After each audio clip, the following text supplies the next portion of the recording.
ప్రవీణ్ పగడాల మరణం తెలుగు రాష్ట్రాల్లో ఇప్పుడు సంచలనంగా మారింది. తన అద్భుత స్పీచ్లతో ఆకట్టుకునే ప్రవీణ్ పగడాల రోడ్డు ప్రమాదంలోనే చనిపోయారా లేక ఎవరైనా హత్య చేశారా? అసలు ప్రవీణ్ పగడాల ఎవరు, ఆయన ఏం చేసేవారు అని నెటిజన్స్ ప్రవీణ్ పగడాల గురించి తెలుసుకోవడానికి తెగ సర్చ్ చేస్తున్నారు. ప్రవీణ్ పగడాల స్వస్థలం కడప జిల్లా. తల్లి క్రిస్టియన్, తండ్రి ముస్లిం. అయితే ప్రవీణ్ పగడాల చిన్నప్పటి నుంచి క్రిస్టియానిటీ మార్గాన్నే అనుసరించేవారు. ప్రవీణ్ పగడాల చదువుకునే రోజుల్లో అందరిలానే జులాయిగా తిరిగేవాడినని పలు సందర్భాల్లో కూడా చెప్పుకొచ్చారు. అయితే ఓ రోజు యేసుప్రభు కల్లోకి వచ్చి తనను మధ్యప్రదేశ్ వెళ్లి అక్కడే MBA పూర్తి చేయాలని చెప్పాడని ఓ ఇంటర్వ్యూలో వెల్లడించారు. చెప్పిందే తడవుగా మరుసటి రోజే మధ్యప్రదేశ్ వెళ్లి అక్కడ MBA చదువుకుంటూ ఓ చర్చిలో పనిచేశానని చెప్పారు. MBA పూర్తి చేసిన తర్వాత అక్కడ చర్చిలో పనిచేసే పాస్టర్ కూతురుతోనే తన వివాహం చేసుకున్నట్లు వెల్లడించారు. వివాహం తర్వాత ప్రవీణ్ పగడాల హైదరాబాద్లో స్థిరపడ్డారు. ప్రవీణ్ పగడాల దంపతులకు 2 పిల్లలు. ప్రవీణ్ పాస్టర్గా పనిచేశారు. 30 ఏళ్లుగా ప్రవీణ్ పగడాల పాస్టర్గా పనిచేస్తున్నారు. ప్రవీణ్ పగడాల తెలుగు స్టేట్స్లోనే మంచి పేరున్న పాస్టర్. తనకు చాలా మంది అభిమానులు సైతం ఉన్నారు.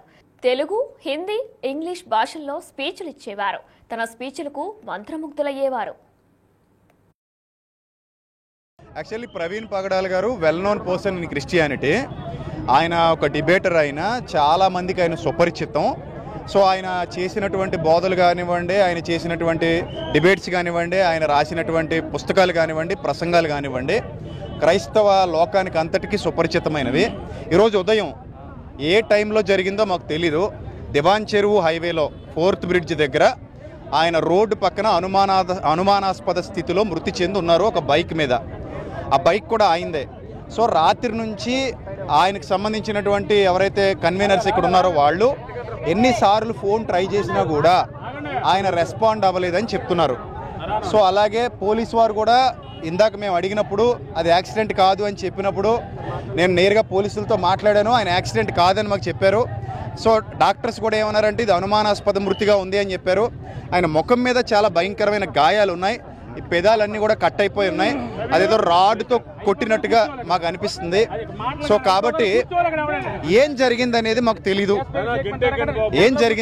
తెలీదు.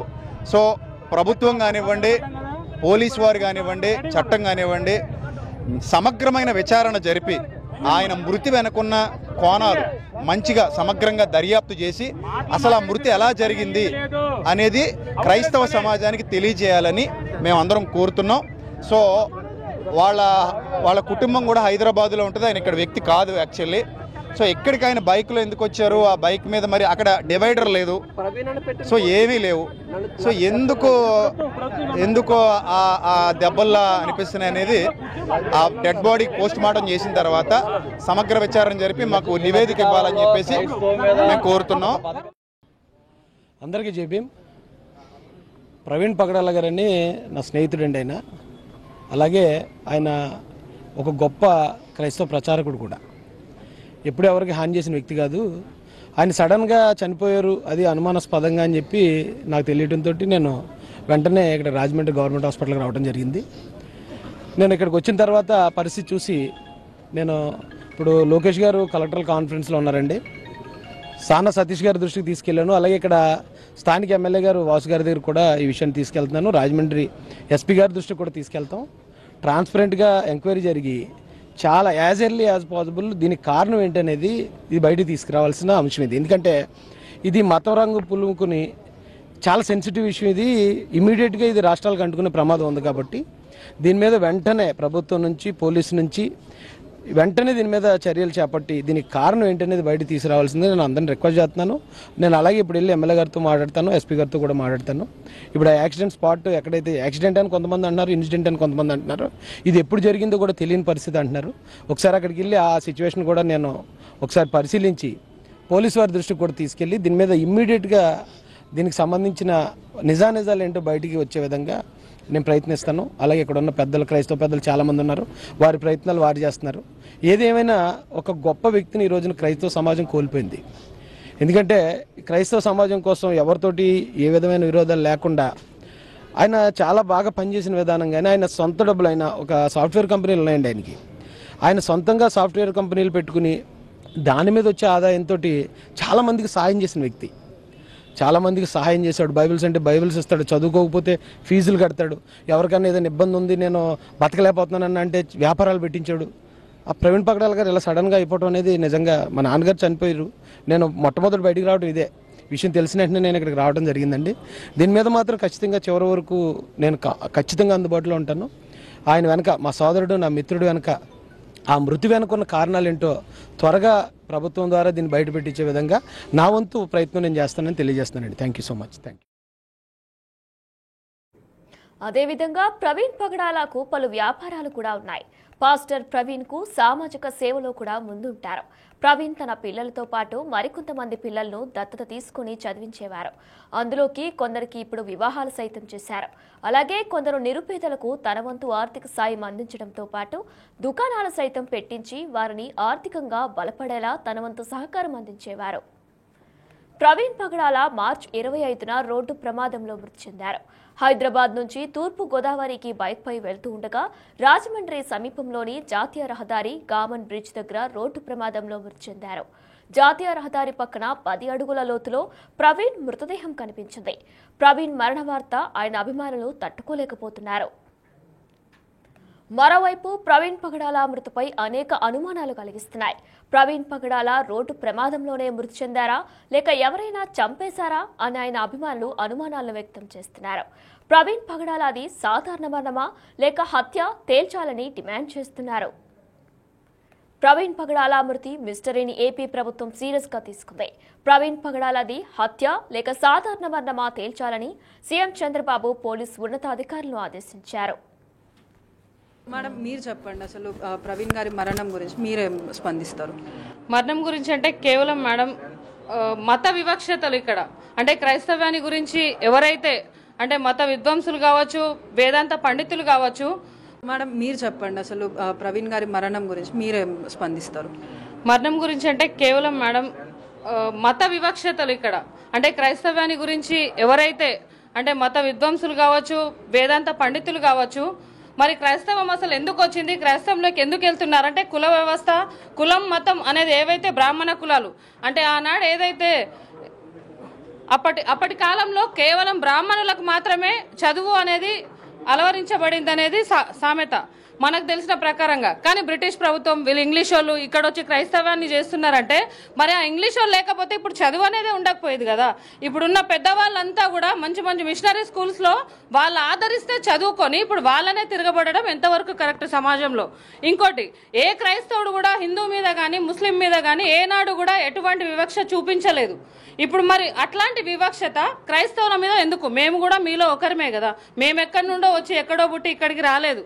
అట్లాంటిది క్రైస్తవం ఒక అంటే వేరే వాళ్ళకి చెందిన వాళ్ళు వీళ్ళు క్రాస్ బీడు అది అన్నట్టుగా ఎందుకు మాటలు? అసలు క్రైస్తవుల మీద ఇదంతా నిషేధం ఎందుకు వేర్పాటు చేస్తున్నారు?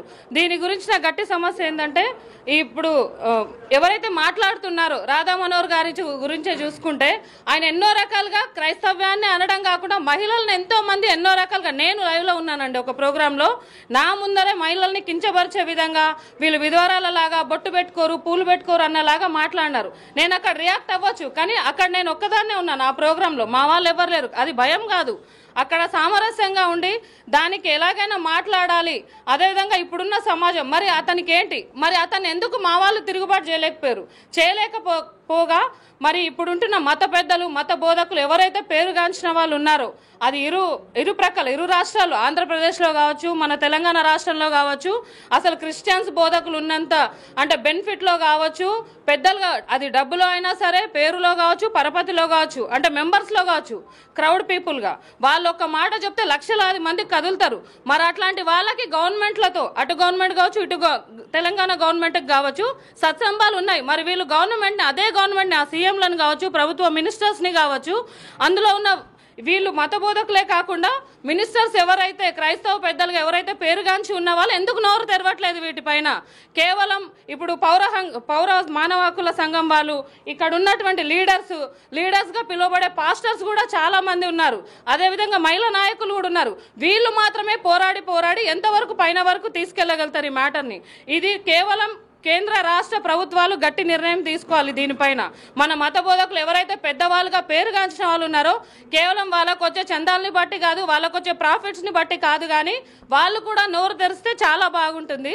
మరి అదే విధంగా దీనికి కేంద్ర రాష్ట్ర ప్రభుత్వాలు సహకరించాలని మా యొక్క విజ్ఞప్తి. మేమందరం కలిసికట్టుగా దీనికి ఏదైతే మత సామరస్యానికి పాల్పడుతుంటున్నారో చర్యకి ప్రతి చర్య తీసుకోక ముందే, అంటే మేమందరం కూడా దండనకి ప్రతిదండనకు దిగక ముందే మీరందరూ కూడా జాగ్రత్త పడాలి. దానికి ముఖ్య ప్రాధాన్యత కేంద్ర రాష్ట్ర ప్రభుత్వాలని విన్నవించుకుంటున్నాము. దయచేసి అందరూ పెద్దలు ఎవరైతే ఉన్నారో చేయవలసిన వారిని, అంటే ముందుకు వచ్చిన వారిని, ఇప్పుడు మొన్న ఇజ్రాయెల్ అంకుల్ని చంపేశారు, నిన్న ప్రవీణ్ని, రేపు ఎవరో అంటే బీజేపీ వాళ్ళు పెట్టారు కూడా, అంటే మేము చూసాము విజువల్స్ లో. నెక్స్ట్ అజయ్ పాస్టర్ అని చెప్పి టార్గెట్, అజయ్ బాబు పాస్టర్ అని టార్గెట్ పెట్టారు. మరి అది ఏమవుతుందో మీ కళ ఉంది, మాకైతే తెలియదు వాళ్ళు ఎక్కడుంటారో ఏముంటారో, కేవలం మేము చెప్పుకోదగిన వాళ్ళమే. ఎక్కడున్నా ఇప్పుడు మరి ఎందుకు వచ్చింది క్రైస్తవం అనేది ముఖ్యం. మరి వీళ్ళందరూ కూడా బెనిఫిట్స్ ప్రకారంగా కుల వివక్ష మత వివక్ష వల్లనే కేవలం క్రైస్తవం అనేది ఎదిగించబడింది. అది విద్య వైద్య రంగం మాత్రం కేవలం క్రైస్తవుల వల్లనే అభివృద్ధిలోకి వచ్చింది. ఎంతో మంది ఇప్పుడు ఎస్సీ ఎస్టీ దళిత కులాలను చూసుకుంటే వాళ్ళందరూ కూడా అంటే మీరు దూరం చేయడం వల్లనే కదా, అగ్ర కులాలు వీళ్ళని కుల వివక్షత చూపించడం వల్ల వాళ్ళు క్రైస్తవంలోకి వాళ్ళు ఆదరించబడడం వల్లనే వాళ్ళు బయటకు వచ్చారు. మరి మీరు చేసిందే కదా ఇదంతా కూడా, మేము చేసుకున్నదైతే కాదు.